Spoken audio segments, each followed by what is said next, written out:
scripted to do a skit. So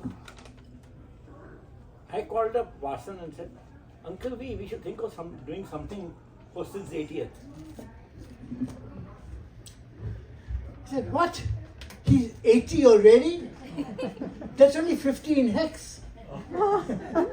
For those who understand hex.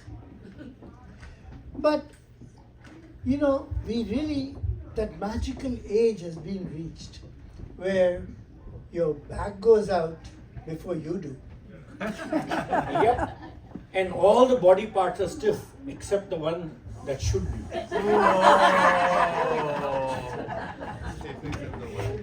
Agreed. What should we talk about?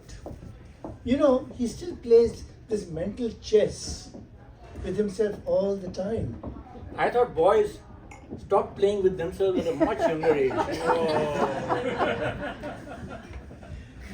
You know, that he still manages to lose. He regularly beats himself up because he's always playing 10 moves ahead, which is what he does with his driving skills. Yes, you remember how he drove his car into the big ditch in front of the house? But luckily he came out right. The ditch is still hurting. You mean when he drove into the ditch in front of his house? Maybe, does he believe in reincarnation? I don't think so. In fact, his general knowledge of Indian history and culture is pretty rudimentary.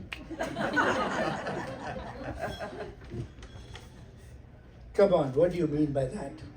He is a clean, straight CKP, directly descendant of the Shivaji.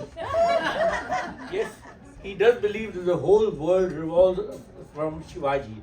In fact, when I asked him who is Shiva's son, he said it was Shambhaji, not Ganesha. Did you say Shiva or did you say Shivaji? Because if it is Shiva, his son would be Samba. Because Shivaji's son is Sambhaji. Yep. So, you know, Sid enjoys his South Indian food very much because he lived there for a while.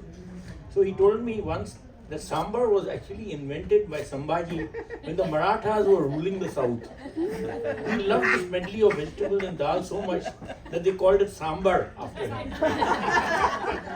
You know, they should have called it Sambarji. Well, Vasan, we will call it Sambarji from now on. And we will call him Sidduji. Sidduji.